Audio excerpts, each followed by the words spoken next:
Okay, 20 seconds before the start of the race here on Wednesday night, the 21st of August.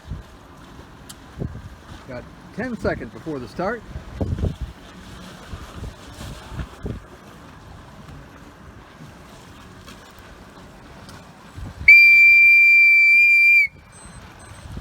All clear. Okay. 61, 61, and 6109 down there are having a little bit of trouble. 61 is a little too close to him. He started right on top of him. Gave him no room to head down and go fast. So now he's slowly falling down below him. Dita got a decent start here up in clear air, away from the fleet. But I think Obi won this start. He's out there and gone.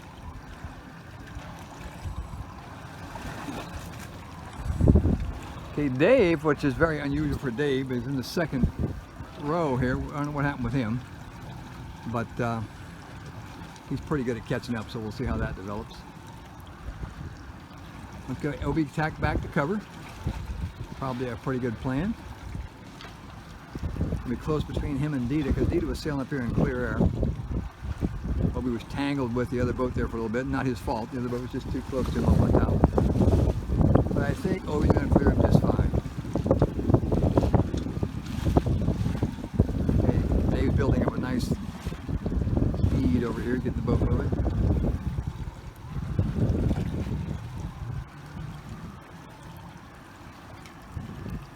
Okay, we'll see how this develops. So Sean here is new, and he's making the classic newbie mistake. You got to get that main all the way in to get the boat moving. You guys main way out, that's going to slow him down. His main in. Crew's hiking east forward. Look at the difference in speed on him in 45.95 down. The boat is cranking. Good job there, Sean. You're looking really, really good. That's nice.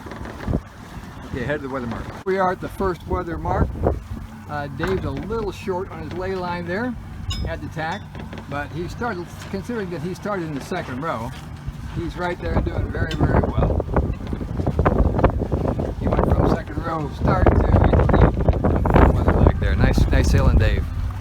Now watch him as he goes down. Main goes out, pole goes out right away, spinnaker goes up right away.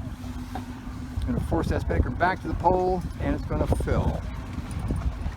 Boom, decent spinnaker set there. There you go. That's how they should look. See how these guys do? They're on the lay line. Got the pole out. Heading down, letting the main out as they go. Not enough vang on. See, that boom is jumping way up in the air. You got enough vang on to keep that boom down. If you look at Dave's boom compared to their boom, theirs is up a good 6 or 8 inches. That's slow.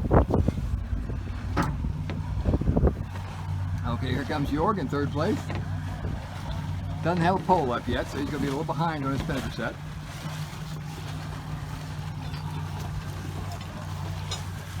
Okay, heading down pretty nicely there.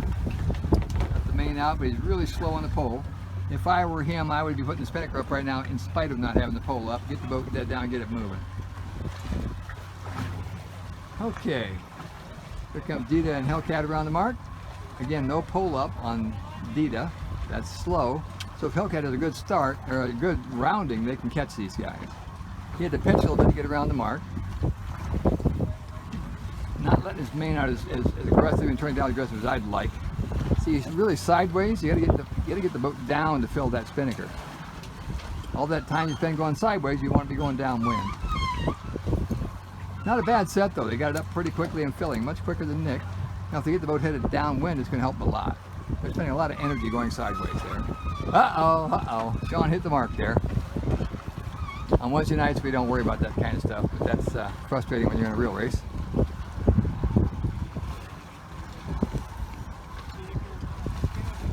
Okay, here he goes heading down. Now he has got probably too much vang on. See how his boom is bent really hard? So it's a nice in-between there if you want to be.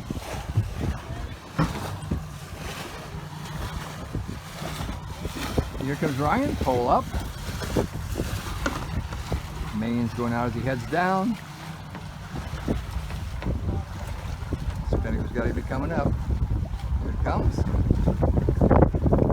Yank that sheet back to the pole, get it back, and fill. Nice set, good set, Ryan. Got to get a little further pull back and a little trim. But he's good start there. Okay, we're gonna head down to the finish, see how it's working out. Okay, here we are at the finish of the first race of the night. Dave started in second row, but look at the lead he's got on there. He's got the boat going really fast. Look at this Spinnaker sitting out and proud away from the forestay. Nice and round and full. Nice job, Dave. Nice job, Dave and Andy.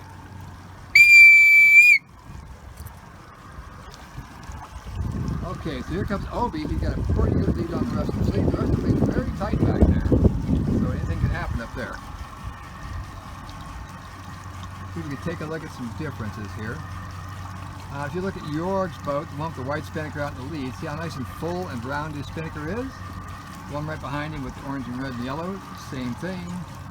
The green one there, you can see it wrapping on the forestay, and the red, white, and blue behind him, same thing, it's on the forestay. So you got to let that Spinnaker get up high and get flying. You see how Obi's is straight up in the air, and the green one's kind of off to one side. That means if it's off to one side, the pole's in the wrong place. The pole probably needs to go back a little bit, and you need to let that Spinnaker out to let it jump up in the air and catch some wind. Same thing with the red, white, and blue one. Look how crooked that Spinnaker is. It's completely off to one side. You got to square that Spinnaker up and get it flying high. Okay, the blue boat got a puff there. Look at him go. Nice puff. He just broke away from two boats there. Jorg's not careful, you're going to catch him. So he figured out what he was doing wrong with his Spinnaker. Look at that thing standing straight up and proud now, and look how fast he's going.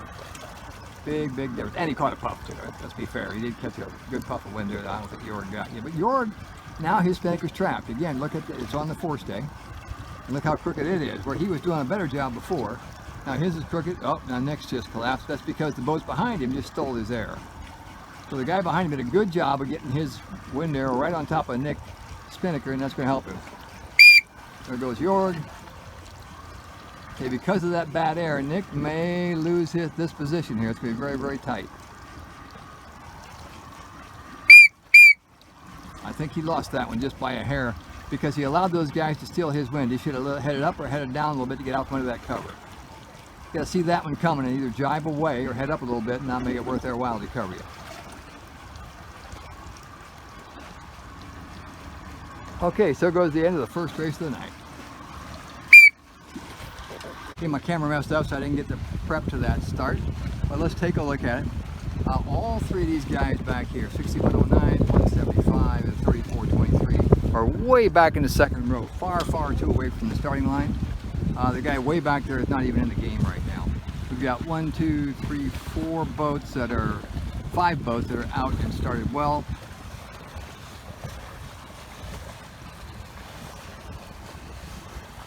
One, 2, 3, 4, 5, 6 boats that are actually in the game. Look how far down the boat to the left is. I'm not sure what's going on there. They're really, really off compared to everybody else. The last time the left seemed to pay pretty well. So we've got several people going over there. But we've got 1, 2, 3, 4 boats who are going right, even though the left paid last time. So that's an interesting thing happening there. The fleet's splitting pretty well. We'll see how that works out.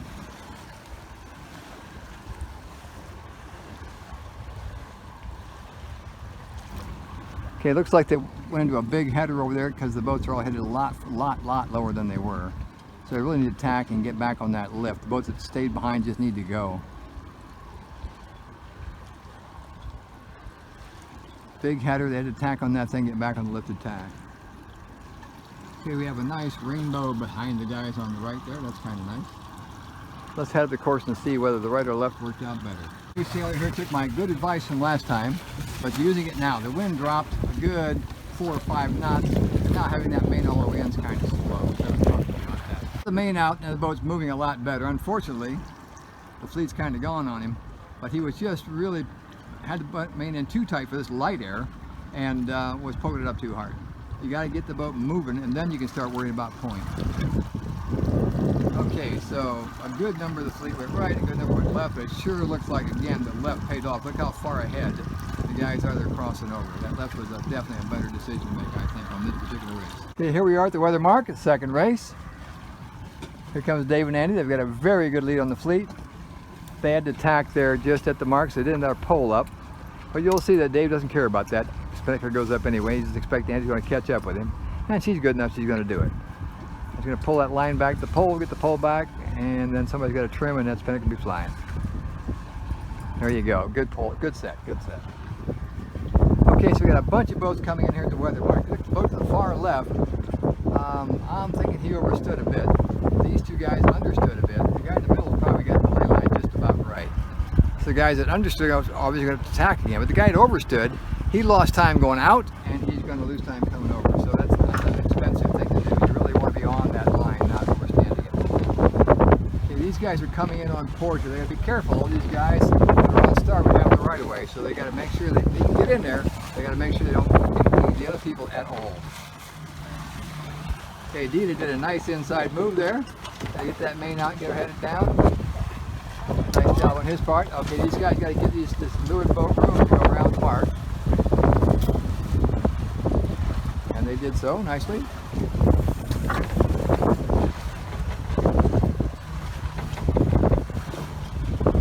can see Jorg and this guy over here again, way overstood. That just cost you boat lengths and boat lengths. You want to lay that line, not be that far overstood. Look at Hellcat now, how far she puts further down here, and he's going to lay that mark. So that's how much they sailed extra. It's hard to make that up. These guys are trying too hard to get too close to this mark. They're going to hit it again. They're going to stall and hit it, I think. Got to give that mark a little bit more room.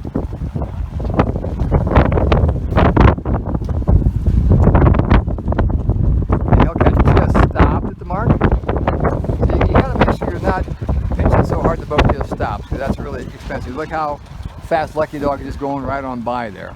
So you got to make that decision. If you're going to make the mark, great. If you're not, tack away, and a little tack ain't going to hurt you as much as what that just did to them. That cost them 5 boat lengths instead of 1. Okay, here comes Beja Flor. Let's head downwind and see how it turns out. Okay, so I missed the finish there of the second race. Dave and Andy finished well ahead of the fleet again. Got a decent race going on over here. Obi's coming down with some pretty good steam. He might catch 2250 if he keeps that rolling. He's really got that boat moving a lot faster than 35-29 right on the other side of him. I think he would run out of real estate, but boy, he was definitely gaining on him. A little more time, he'd have had him.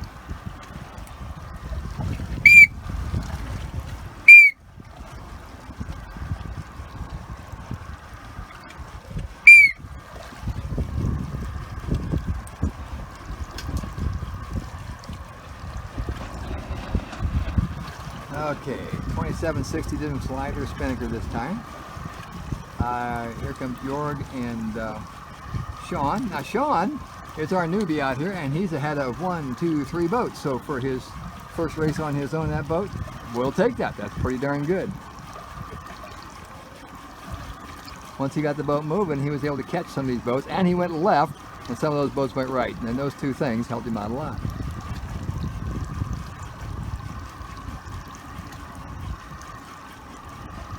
The spinnaker's a little bit strapped over there. He could learn to ease that out.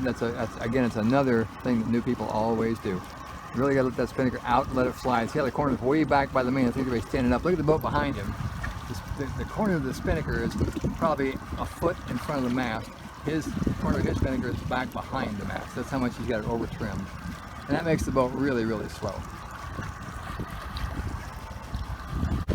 Okay, it's around 20 seconds before the start of the third race. The pin is favored this time. The wind has shifted a bit.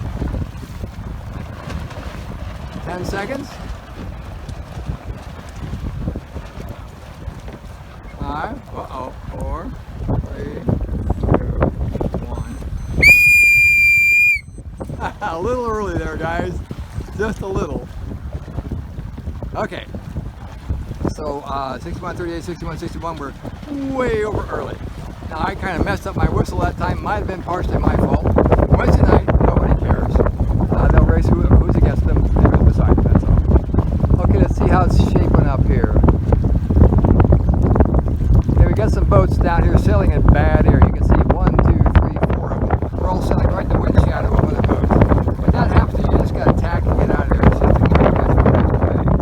Now this boat's letting the boat heel a whole lot. You can't do that. You really got to ease your main, and you want to ease the main and about. There you go. On these puffs, it's supposed to be important. Let's act quickly and stay ahead of it. Once you stop now, it's really difficult to get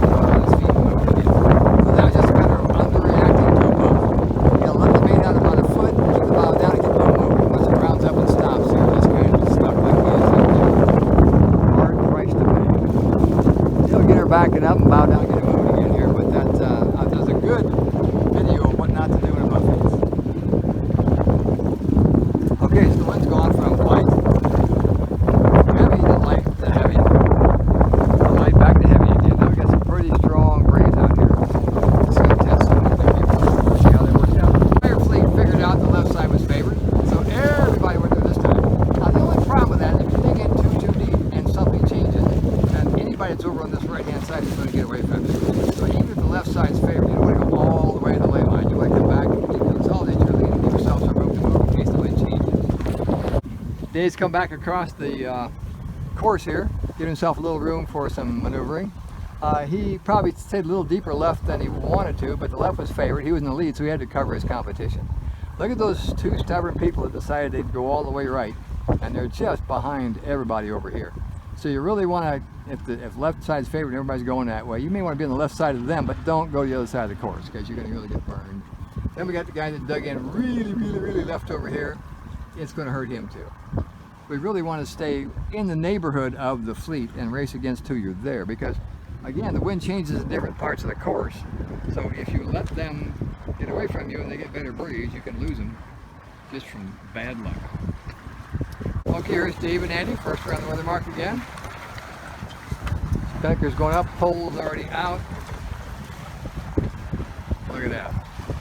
That's classic good spinnaker set right there. Okay, boat number 2 around the mark here is Bandit. Nice brand new pretty boat there. Nice rounding, but no pole up. So he's gonna bring the spinnaker up anyway. That's good. If you can get it flying, all the better. It's caught under his jib there. It's really tough without the pole. If that's what you have to do, that's what you have to do. But you're better off to have that pole ready. Okay, the next boat right behind them doesn't have their pole ready. The next Obi does. So Obi has a chance now to gain on these people if he can get a good set here. But although he had his pole ready, nobody did anything while they came around the mark. So all that getting the pole set was lost because they all sat there and waited for them to get around the mark to do anything. That was kind of painful too. He lost a good opportunity there to pass somebody. These guys had a decent set on that boat, so they may pass these two boats down here, especially since they're now really close together and mess with each other. Two boats together are going to go a lot slower than one boat by himself. Okay, Obi still didn't have his spinnaker up. He had his pole all the way up and ready to go. They just didn't have anything else ready to go, so it really took them a long time. There's still a spinnaker not. That's expensive. Definitely cost you time. He had an opportunity there to pass out 2 or 3 boats, and he let that opportunity get by. Oh, here comes Ryan around Basin Floor, poles up. Got the hoist going there. They got to get that pole out.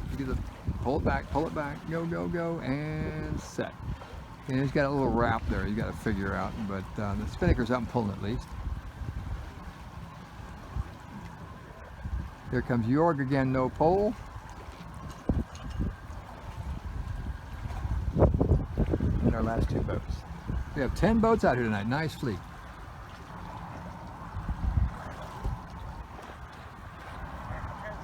Okay, we'll catch you down at the finish. 10 seconds before the start of the 4th race of the evening. 2, 6, 5, 4, 3, 2, 1. All clear! Okay, Dave tacked at the start down there, but stalled. Man, it's a good example of stalling the boat when you tack. Look at that. The thing just stopped on him. Now he has to tack back because he's got no way on. He got all these boats coming at him. He's in a tough spot there. All he can do right now is just kind of stand still and hope like hell nobody hits him. There we go. He's getting her back over again, getting her moving. That was unfortunate. That could happen to anybody, anytime. But that, you can just see how expensive that is. It just, police just walk away and leave, and you're sitting there parked.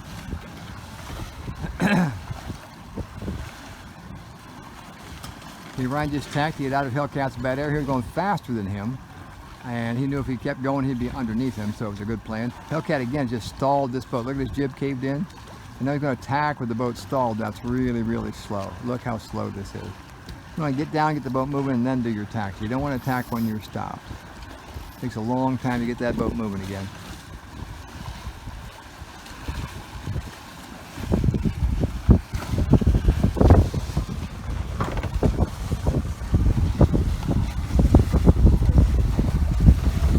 There's a good example of not reacting well to a puff. They were late to hike and late to get the main out, so the boat rolled up and stopped. They'd be ready for those, so you gotta feel it coming and react instantly when it hits. Okay, so the left has been favored all night long. We've got 1, 2, 3, 4, 5, 6 boats going left, and got 1, 2, 3 boats. It's just gonna go right and see what happens. So, in my opinion, they should not have split. They should have stayed left with everybody else. It's been favored all night long, and probably that whole group is going to pass this whole group. It's an expensive price to pay for just going your own way. Okay, Obi went left over here, got a good start, and look at him, he's in the lead, doing a good job there. All these guys who go to the left side are just, or the right side are just toast. See that? They're so far behind these guys. Here comes Jorg, second place. And again, this is mostly because they chose a favored side of the course to be on. Where it's a little bumpy. I'm videoing and camera or driving both at the same time. So I gotta be careful I don't get these guys away. He was a little up on that mark, but I was in his way. Okay. Now I'm back out of the way again. Okay, here comes Maggie May in third place. These guys all did well because they dug into the left-hand side and beat all the people who went right.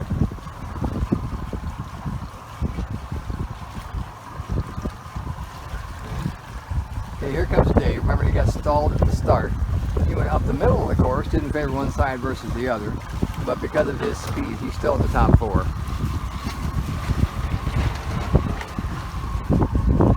Oh, okay, we had a crash there. It was an absolutely standard port starboard. Hasim was very much in the wrong. You got to tack out of there when you got that problem. You cannot be crashed into other boats.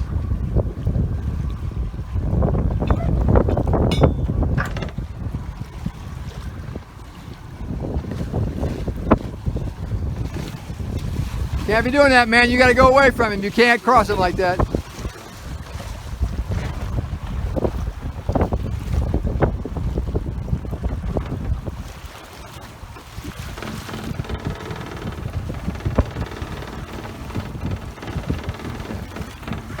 They didn't see him, but that's just part of your job in a race, is to keep track of where the boats are and not to run into them. So we take that pretty seriously very much tonight. We're pretty casual. We don't like crashing.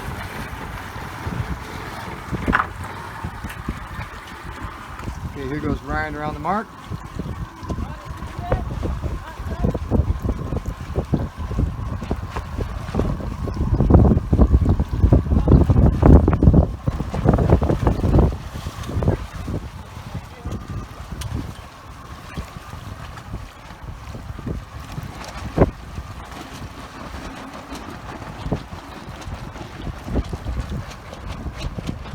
And here come the newbies. If you just get started out here like this, you're going to be in last a little bit. That's just the way this works. Most of these people are out here sailing, know what they're doing. You have to learn something to keep up with them. He's doing well. Okay, here's an example of the spinnaker again being over trimmed. See how it's just completely wrapped around that forestay. That's going to make that boat really, really slow. You got to get it up and flying out. I just wanted to catch that picture because it's a good example. Pulls too far back, spinnaker wrapped around that forestay.